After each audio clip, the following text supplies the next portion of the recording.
everyone, welcome to my channel Diana.Tampubolon. Saat ini aku akan menjelaskan mengenai 3 poin utama yang sangat krusial di bulan Christmas ini untuk kita mengetahui bahwa keselamatan itu benar-benar dari Tuhan Yesus. Tapi aku mulai dari awal ya, dari manusia. Yang pertama dari manusia diciptakan, yang kedua adalah manusia jatuh dalam dosa, dan ketiga keselamatan dari Tuhan Yesus. Oke? Oke, yang pertama adalah Tuhan menciptakan manusia ya teman-teman ya. Kita bisa lihat ayatnya di Kejadian 2 ayat 7. Ketika itulah Tuhan Allah membentuk manusia itu dari debu tanah dan menghembuskan nafas hidup ke dalam hidungnya. Demikian manusia itu menjadi makhluk yang hidup.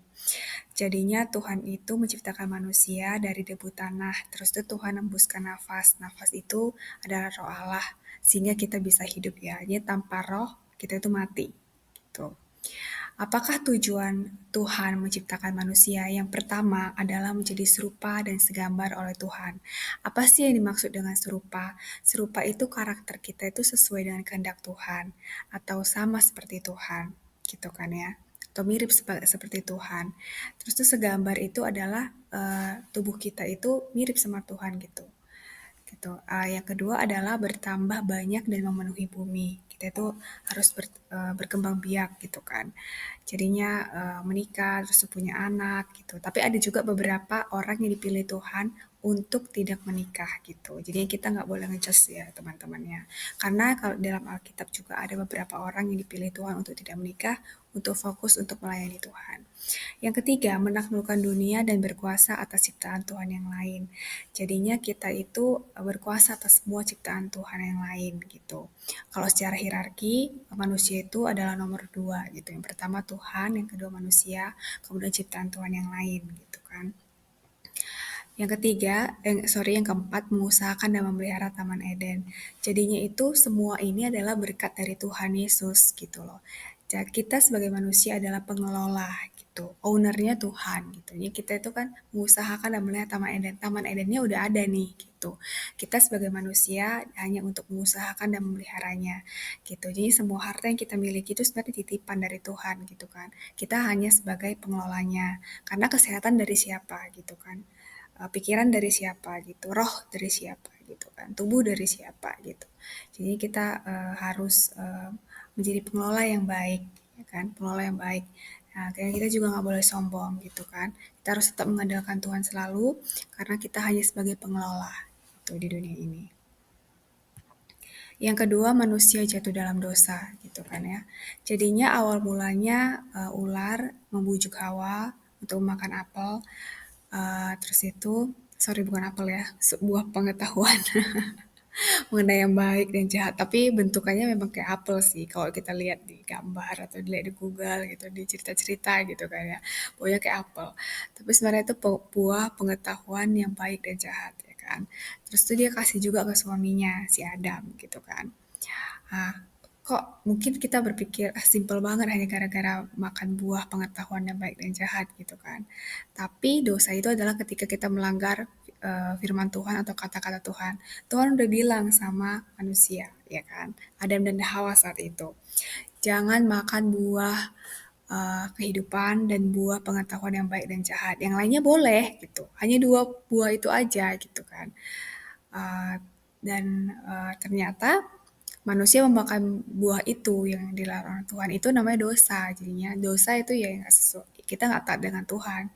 Kita uh, tidak mematuhi perintah Tuhan, gak ada obedience gitu ya. Jadinya itu adalah dosa gitu kan. Kenapa bisa masuk kepada kenapa bisa manusia jatuh dalam dosa? Ya karena manusia mempertanyakan kasih Allah nggak sih gitu. Dia nggak percaya sama Tuhan kalau Tuhan tuh sayang banget sama mereka gitu. Tuhan tuh punya masa depan yang indah bagi mereka gitu. Jadinya mereka nggak percaya gitu, maka mereka malah percaya dengan kebohongan iblis gitu.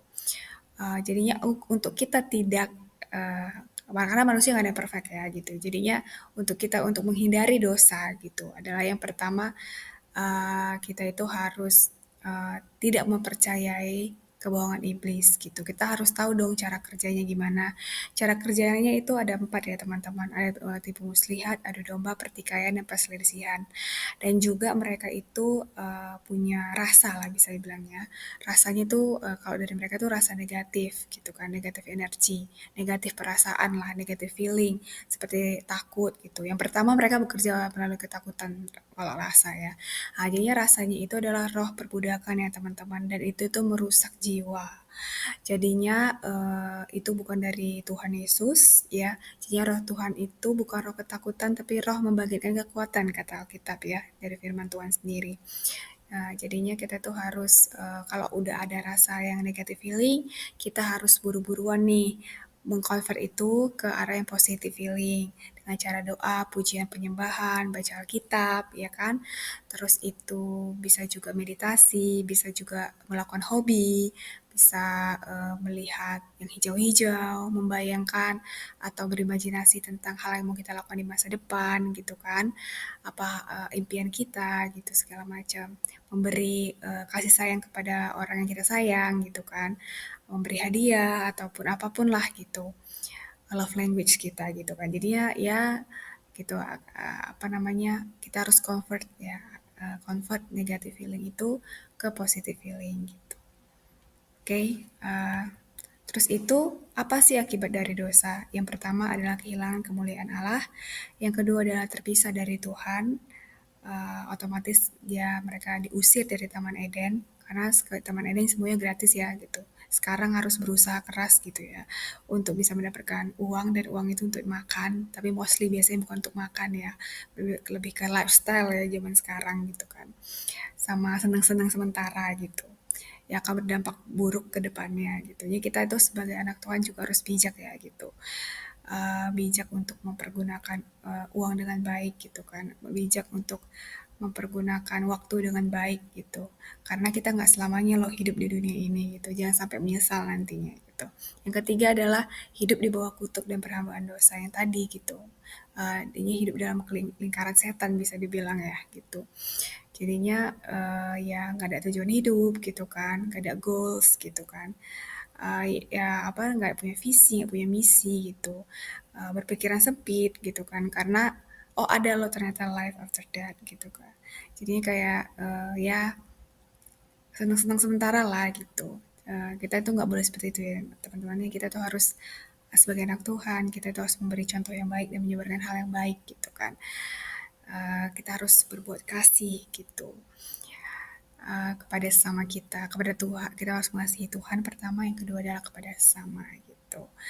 Oke, slide terakhir adalah keselamatan dari Tuhan Yesus karena ini baru aja Natal gitu kan, jadinya cocok nih gitu kan keselamatan dari Tuhan Yesus gitu. Jadinya keselamatan itu hanya dari Tuhan Yesus ya gitu. Tidak bisa dengan kemampuan kita sendiri karena walaupun kita anak Tuhan, kita masih tidak terlepas dari dosa, pasti ada aja gitu kan. Kita tergoda atau kita jatuh gitu kan, tapi tidak sampai tergeletak ya teman-teman karena Tuhan selalu melindungi kita gitu. Jadinya kita tuh harus bertobat setiap hari sih, atau kalau alias kata lain a better version every day gitu kan. Jadinya keselamatan dari Tuhan Yesus, bagaimana kita untuk kembali kepada Tuhan karena kita udah berdosa dan bebas dari maut, karena upah dosa adalah maut gitu kan. Ini salary-nya itu maut gitu kan, kalau kita itu tidak mengikuti perintah Tuhan. Bagaimana caranya kita untuk kembali kepada Tuhan dan terlepas dari kutuk dosa yaitu maut? Yang pertama adalah Tuhan Yesus Kristus harus lahir untuk memberikan teladan kepada manusia.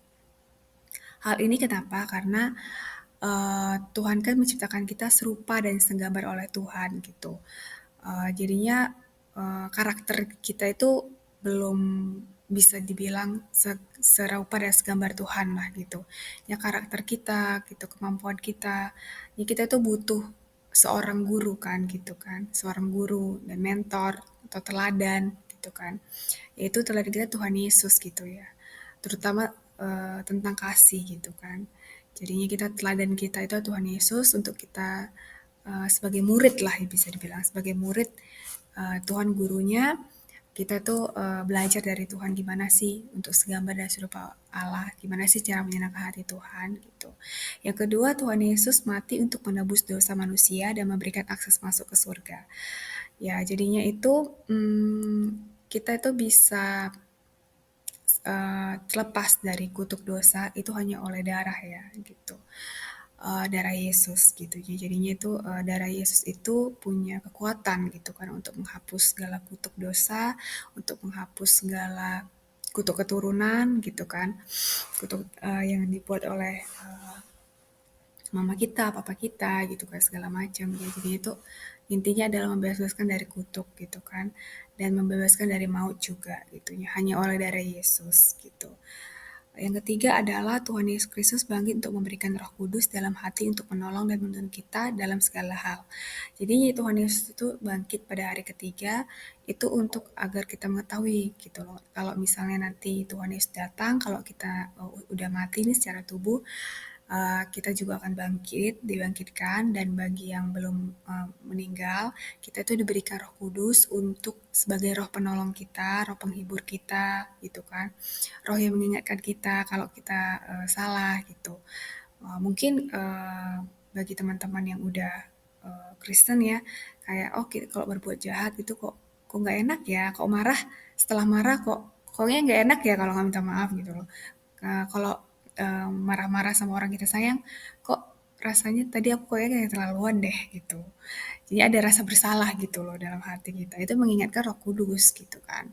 Nah, kecuali teman-teman itu udah berbuat jahat terus nggak merasa bersalah gitu kan. Nah, itu udah roh iblis itu di dalam gitu kan.